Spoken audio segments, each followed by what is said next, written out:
Thank you very much, Dr. Kadir, for introducing me. Good evening to the audience. As is mentioned by Dr. Kadir, I'm a liaison psychiatrist or consultant of liaison psychiatry. So many of my patients, I deal with physically ill patients. And I focus more on patients with cancer. And this is new services that we have started is at the infantile stage in the hospital where I'm working at the moment. Yeah, I am from the University of Malaya, so the hospital University Malaya Medical Center in Kuala Lumpur itself. And it is a general hospital setup with about 800 bedded hospital. We have all the specialty in medicine work with me, and we have 44 bedded psychiatry bed. We have palliative beds, about 14 beds. We have oncology beds, as well as other disciplines of surgery and medicines and orthopedics and so on. So I cover the whole hospital when there are referrals for cancer patients. So what I'm going to talk about is I just want to introduce to you psycho-oncology, which probably some of you have heard because it's already a known subspecialty. We're going to talk about how to detect psychological distress and psychiatric disorder in cancer patients, and how is our services in Malaysia. And I'm going to share some of the census that we have from the referrals to the services that I run in the University Malaya Medical Center. Right. The psycho-oncology, meaning that we are involved the psychological part of cancer patients, that service that we handle, deal with two psychological dimensions, not only for the patients and the families, also to the what contribute to the cancer. So we are taking care of patients' reactions, psychological reactions to the cancer, and how the family react as well at any stage of the disease. And we are looking into what problems at the background that contribute to the occurrence of cancer or onset of cancer, whether there's some psychological, social or behavioral factors, and how this can lead also can impact and influence the survival of these patients. First and most important task of psycho-oncology, that we provide support, coping, whatever that the interventions, the therapies that we offer to patients, we should have the implicit goal to detect as well as to enhance personal resources for to support the patients. So what to cope is whether cognitively, emotionally, behaviorally, that has affected the patient, and we also provide similar to the patients. And coping here in cancer patients means coping with the uncertainty, because this is a life-threatening illness and a severe disease where, when someone has been diagnosed having cancer, to everyone's mind is going to be death sentence.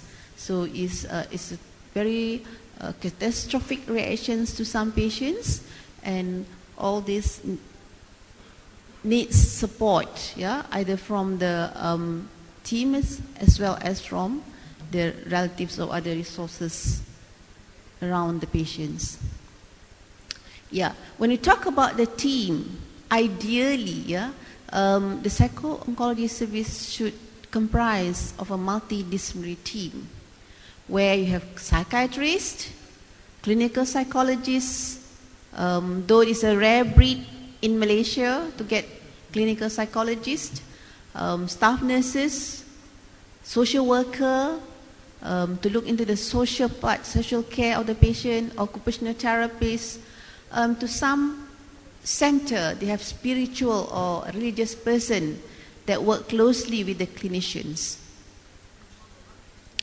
So many times we come across the word psychological distress, not so much to diagnose a patient who is suffering from cancer to be labeled with a psychiatric disorder.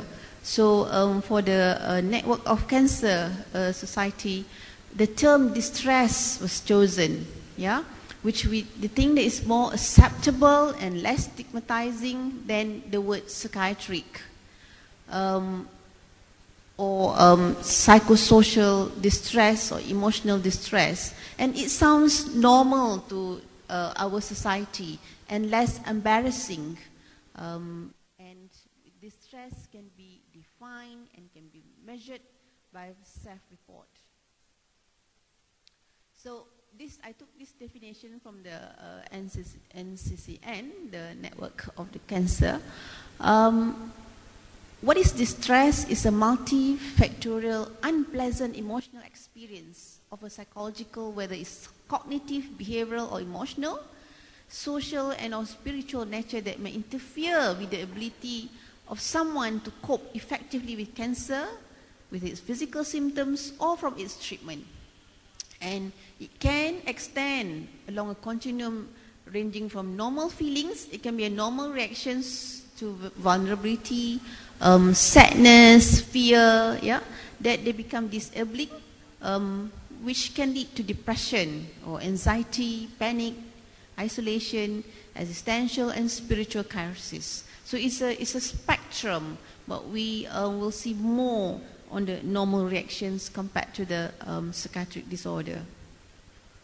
So how does the patient or having the distress reaction is throughout the course of the disease, when during the diagnostic process, waiting for the process and having to hear the bad news from the doctor for the diagnosis, started with the symptoms like pain, nausea, and we go through the cancer therapy side effects, and after they finish the cancer treatment, what's next, yeah? Will the therapy successful? And if they relapse or progress of the cancer, these are different stages of the disease that people can, or the patient can develop by the anxiety, disappointment, angry, frustration, and depression or desperation in terms of normal reaction. Yeah. So if you look at the whole spectrum in patient's reaction of diagnosis of cancer, they can, as I said, most of it, about 50%, is just a normal response to cancer, whether day-to-day stress or when they have crisis. And where they need support, a lot of support at this time. And a small proportion, about 30% of adjustment disorder that we call, whether they're depressed or they have anxiety or anxious. And there'll be a small proportion that we diagnose clinically, that having depressive disorder, having delirium or anxiety disorder and so on. So what we are seeing is a lot more of normal reactions and adjustment disorders.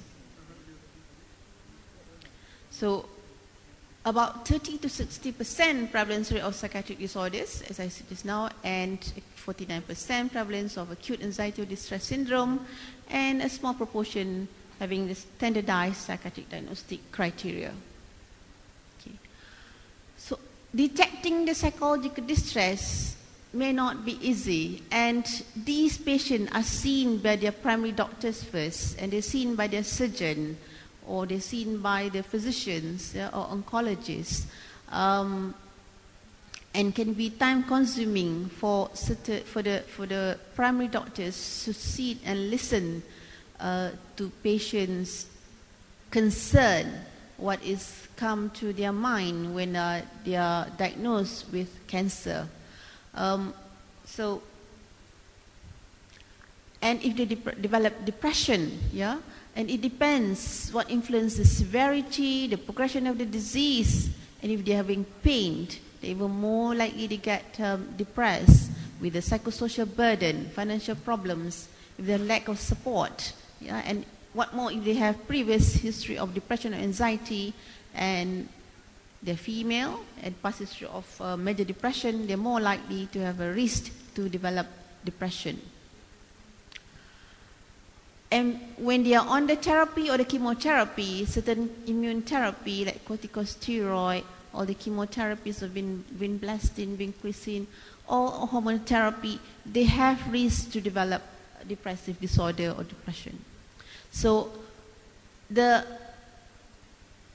it has come on that in order to detect psychological distress, there are various screening tools that has been validated and reliable to measure distress in physical illness. One of it is called distress thermometer, or lengthy hospital anxiety depression scale, or patient health questionnaire 9, which usually used for research, but clinically probably is time consuming. But the distress thermometer is the common one. This has been validated in many languages, including Turkey. You can find this in the NCCN website with the thermometer. Like we have modified that into our service in Universiti Malaya Medical Center, where patients that come to the outpatient to oncology clinic, while waiting to see their oncologist, they are given this form to fill in and to detect where is their distress level for the past 1 week, and having 36 problems checklists that they have to tick. And when they see their doctor, their physician or oncologist, the oncologist will look at it. Usually, because validated is 5 and above, is for a detection of distress, and these patients will be referred to us. Yeah, and we look into where is the practical problems or problems that, or psychosocial problems or issues that this patient have, and we assess this patient further. So, in our medical center, I've run this service for the past 6 years. As I said, it's still new. And we have a small team, psychiatrists and myself, and another one more psychiatrist with a clinical fellow who attached with us, trainee psychiatrists that are taking turns in their posting, a clinical psychologist, staff nurses, and a social worker who's dedicated for cancer patients. And we are working closely with the surgeons, the oncologists, the hospital, and the palliative physician. So for inpatient service, all cancer patients from either medical or surgical discipline, their patients or relatives in the palliative care ward who are noted to be distressed, then they will be referred to our team. So we adopted the joint care of cancer patients, the inpatients in the surgical wards, yeah, particularly the breast surgery, the palliative care unit, and the oncology unit. So we are part of the team where we have a weekly joint ward rounds with the palliative care physicians, the breast surgery team, the oncology team, the psychiatric team, clinical psychologist, social worker, and the radiotherapist. So we discuss of each patient that warded in the ward.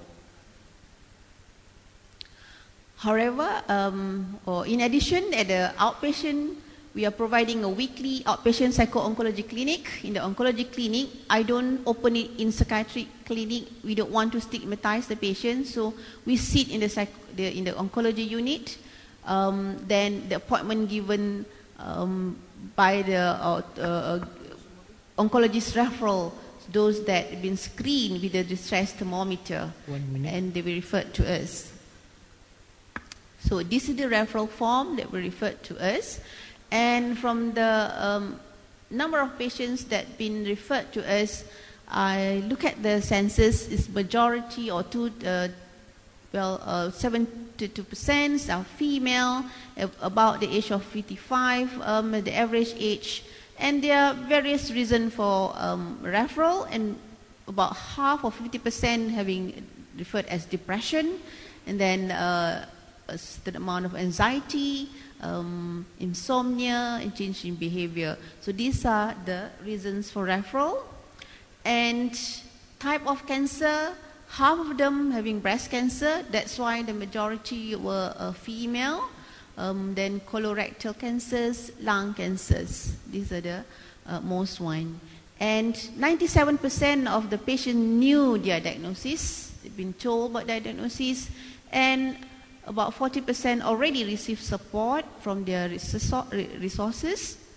But 80% is not started on any psychiatric medications, and half of them will be seen by us within 7 days. And with the distress thermometer, the mean distress level about 6.8, because they're supposed to refer only those 5 and above. And look at the practical problems. About 1/3 having problems to deal with their children, to deal with their partner. The rest, about 1/5 for being childcare problem, financial problems. I thought financial problems should be highest, but it looked like only 25% having financial problems. And emotionally, those patients reported that they are 80% having so much worry, sadness, depression, and fear of the uncertainty to go through because this is outpatient, so most of them is on chemotherapy. And making the diagnosis of having referred to us, nearly half of them having major depression, followed by anxiety disorder, adjustment disorder, and then some normal reactions. Yeah, so majority having to be diagnosed having major depression. And we started them on antidepressant. You can see that almost 1/3 of them having, we prescribed them on mirtazapine and escitalopram, and the rest of some on sertraline, duloxetine, gomelatin, and they are all receiving supportive therapy, but those that without medication, with about 15% having supportive therapy. So in cancer patients, choices of antidepressant, it should be appropriate drugs. Why I start more on mirtazapine? Because this is the drug to us that can help it doesn't cause any gastro problem with this patient. Easy to swallow with the preparation of mirtazapine. Increase the patient's appetite. That's a good properties of mirtazapine, because these patients, most of them lost appetite, and at least they can gain some weight if they're eating more, because they are losing weight in this patient, and help them to sleep easily because of sedative effect. And so it start low, with the dose goes the low. Time is over. Can you make a summary? Right, and look at the side effect and continue the treatment for at least 3 to 6 months. And this what, at the end of it, what we see: improve the psychological well-being of the patients, reduce the psychiatric or depressive symptoms, improve their quality of life, and better control of their somatic symptoms, which then, the positive effect on their compliance, coping behavior, progression of disease, and time to survival. Thank you very much. That's my last slide.